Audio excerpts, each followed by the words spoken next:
নিযুক্ত মার্কিন রাষ্ট্রদূত কিছুতেই যে নিজের চঞ্চলতা এবং অস্থিরতা নিজের ভেতরে ধরে রাখতে পারছেন না, তার একটা বিরাট কারণ হচ্ছে তিনি যখন বাংলাদেশে এসেছেন তখন আর আগের তৎপর মার্কিন রাষ্ট্রদূতদের মতো শুধুমাত্র মার্কিন যুক্তরাষ্ট্রের জন্য বাংলাদেশের বিভিন্ন রাজনৈতিক নেতৃবৃন্দ, সুশীল সমাজের প্রতিনিধিবৃন্দ তাদের সঙ্গে এক রকমের আলাপ আলোচনা করা কিংবা তাদেরকে মার্কিন যুক্তরাষ্ট্রের স্বার্থের অনুকূলে নিয়ে আসা, এটাই একমাত্র অ্যাসাইনমেন্ট নিয়ে ব্রেন ক্রিস্টেনসেন আসেন নাই। ব্রেন ক্রিস্টেনসেন যখন বাংলাদেশে এসেছেন তখন মোটামুটিভাবে পুরো বাংলাদেশটাই মার্কিন যুক্তরাষ্ট্রের এক রকমের তালুক বা জমিদারিতে পরিণত হয়েছেন এবং ব্রেন ক্রিস্টেনসেন যেভাবে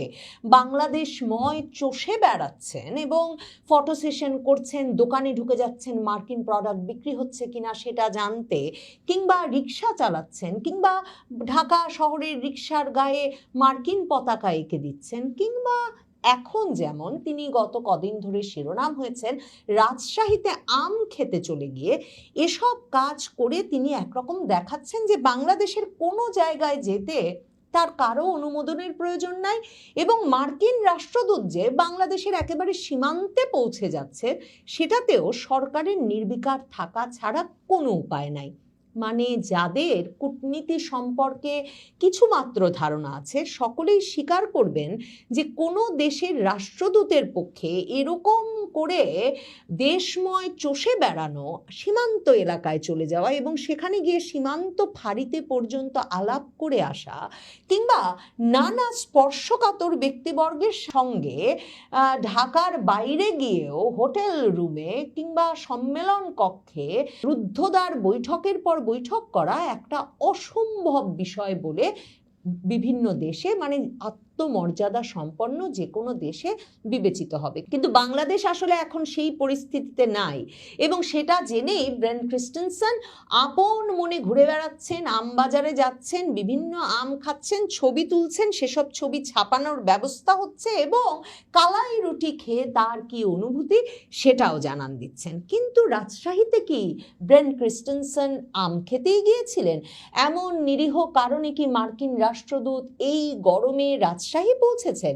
এই খবরটা নিশ্চয়ই নানা ব্যক্তিবর্গের মনেই একটা কৌতূহল তৈরি করেছে। এখন ভারতের অনলাইন সংবাদ মাধ্যম নর্থ ইস্ট নিউজ, বরাবর আপনাদের বলি, যাদের সংবাদগুলো পড়লে পরিষ্কার বোঝা যায় বাংলাদেশের সামরিক বাহিনী, বাংলাদেশের সামরিক গোয়েন্দা সংস্থায় তাদের অত্যন্ত শক্ত সূত্র আছে, সেই নর্থ ইস্ট নিউজ বিস্ফোরক সব তথ্য ছেপেছে মার্কিন রাষ্ট্রদূত ব্রেন ক্রিস্টেনসেনের উত্তরাঞ্চল সফর বিষয়ে। ব্রেন ক্রিস্টেনসেন রাজশাহী গিয়ে প্রধানত যে কাজটা করতে চেয়েছেন, মানে তিনি স্থল সীমান্ত পরিদর্শন করেছেন সে প্রসঙ্গে তো আসবই, কিন্তু তিনি মূলত যে উদ্দেশ্য নিয়ে রাজশাহী গেছেন বলে নর্থ ইস্ট নিউজ লিখছে সেটা হচ্ছে পুলিশ প্রশিক্ষণে মার্কিন যুক্তরাষ্ট্রকে আবারও সম্পৃক্ত করতে চান তিনি। এবং এখানে এমন একটা খবর বেরিয়ে এসেছে যে 2023 সাল থেকে 2024 পরে শেখ হাসিনা সরকারের পতন পর্যন্ত মার্কিন যুক্তরাষ্ট্র রাজশাহীর যে পুলিশ প্রশিক্ষণ কেন্দ্র সারদায়, সেখানে পুলিশকে গুলি করার বা বন্দুক চালানোর প্রশিক্ষণ দিয়ে আসছিল মার্কিন যুক্তরাষ্ট্র। এবং নর্থ ইস্ট নিউজ লিখছে যে মার্কিন যুক্তরাষ্ট্র সাধারণভাবে এ ধরনের কাজ কোনো প্রাইভেট কন্ট্রাক্টরকে দিয়ে দেয় যারা সামরিক বা বেসামরিকভাবে এসব অস্ত্র চালনায় প্রশিক্ষিত, এবং এসব সাবেক সামরিক কর্মকর্তা কিংবা বেসামরিক অস্ত্রধারী কন্ট্রাক্টরদেরকে যখন মার্কিন যুক্তরাষ্ট্র এই চুক্তিগুলো দিয়ে দেয়, তারপর থেকে 2023 সাল থেকে রাজশাহীর গ্র্যান্ড রিভারভিউ হোটেলে একটা দীর্ঘ সময় মার্কিন একজন বেসামরিক এবং বেসরকারি কন্ট্রাক্টর রিচার্ড ড্যানিয়েল রোমান দীর্ঘ সময় ধরে রাজশাহীর গ্র্যান্ড রিভারভিউ হোটেলে অবস্থান করছিলেন এবং সেই গ্র্যান্ড রিভারভিউ হোটেল থেকে তিনি সারদার পুলিশ ফাঁড়িতে প্রশিক্ষণ দিয়ে আসছিলেন বন্দুক চালনা। এখন এই খবরটি থেকে নর্থ ইস্ট নিউজ জানানো প্রয়োজন বোধ করছে যে পুলিশ প্রশিক্ষণের সাথে জড়িত থাকার কারণে কিংবা এরকম আরও প্রশিক্ষণের কারণে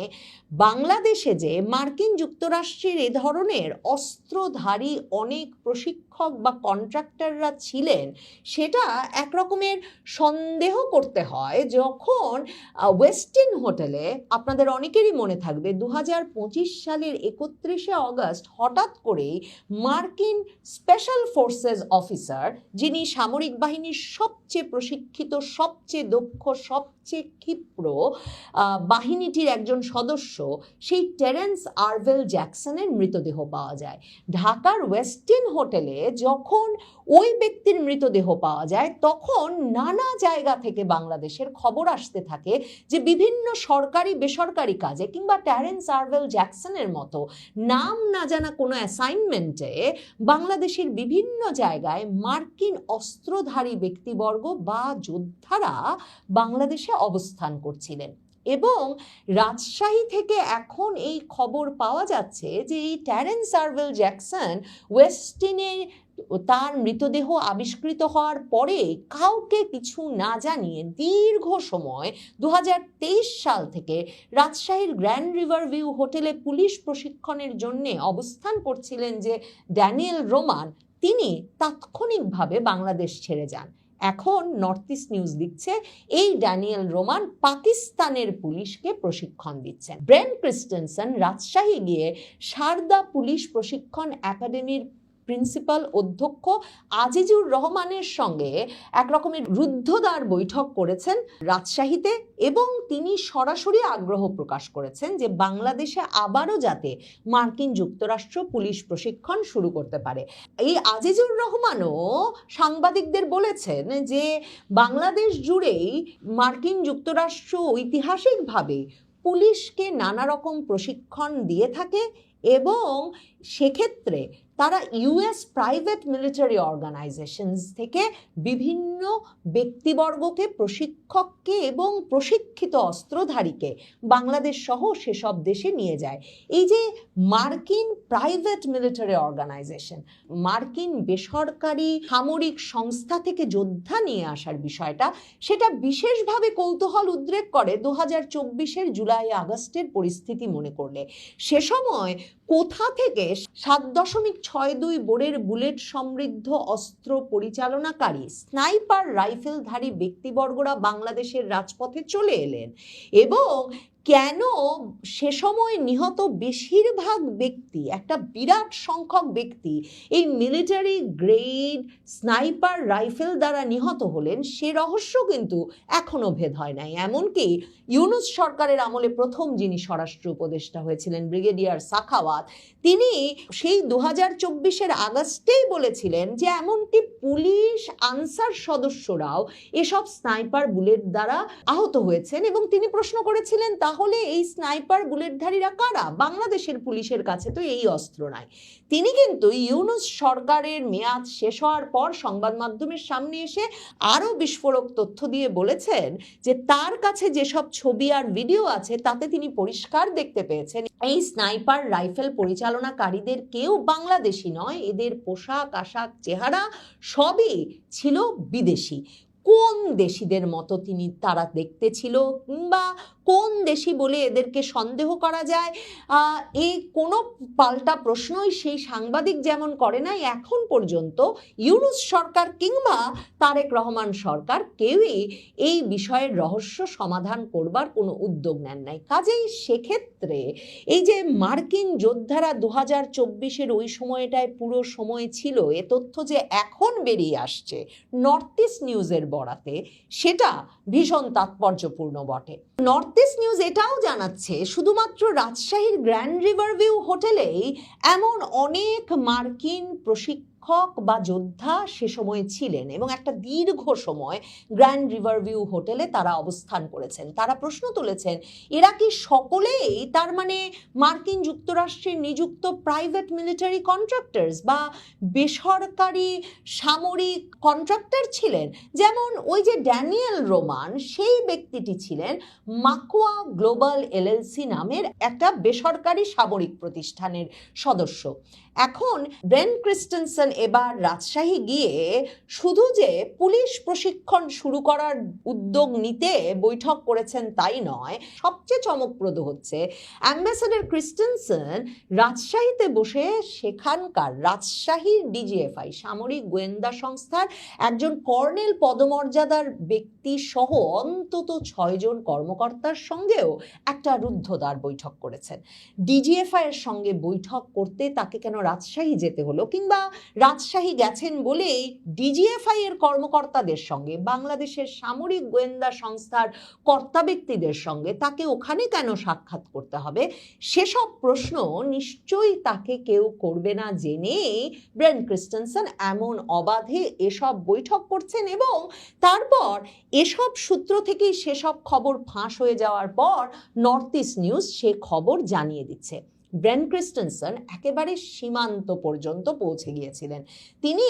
সোনা মসজিদ স্থলবন্দরে যান চাঁপাইনবাবগঞ্জের, সেখানে তো কালাই রুটি খেয়েছেনই, এবং সেখানে গিয়ে তিনি কিভাবে ইমিগ্রেশনের কাজকর্ম হয় সেসব পরিদর্শনের পাশাপাশি বর্ডার গার্ড বাংলাদেশ বিজিবির লেফটেন্যান্ট কর্নেল তাজুল ইসলাম চৌধুরীর সঙ্গে একটা বৈঠক করেন এবং তখন সূত্র জানাচ্ছে ক্রিস্টেনসেন সেখানে ভারত বাংলাদেশ সীমান্তে ভারতের পুশিন নিয়েও বিস্তারিত জানার আগ্রহ প্রকাশ করেন এবং সেই সীমান্তে বাংলাদেশের commanding officer lieutenant colonel Tajul Islam Chowdhury তখন এই বিদেশি রাষ্ট্রদূতকে পুরো পরিস্থিতির বিস্তারিত বিবরণ তুলে ধরেন এবং এই বিষয়ে কি হচ্ছে, কি করা হচ্ছে তার একটা বিস্তারিত ব্রিফ দেন। রাষ্ট্রদূত ক্রিস্টেনসেন পুরোপুরিভাবেই বাংলাদেশের সকল বিষয়ের দায়িত্ব একরকম নিয়ে নিয়েছেন, সেটা বোধহয় তিনি নিজে যেমন বোধ করছেন, বাংলাদেশ সরকারকেও সেই বোধ করাতে এতটুকু দ্বিধা করছেন না। তবে বাংলাদেশে তারেক রহমান সরকারের আমলে আবারও পুলিশ প্রশিক্ষণের নামে মার্কিন যোদ্ধারা ঢুকবেন, প্রাইভেট মিলিটারি কন্ট্রাক্টররা ঢুকে পড়বেন, সেটা দেশের জন্য কতটা নিরাপদ? সম্ভবত 2024-এর জুলাই আগস্টে স্নাইপার কারা ছিল সেই কেঁচো খুঁড়তে সাপ বের না করলেও তারেক রহমান সরকারের এ বিষয়টায় সাবধান।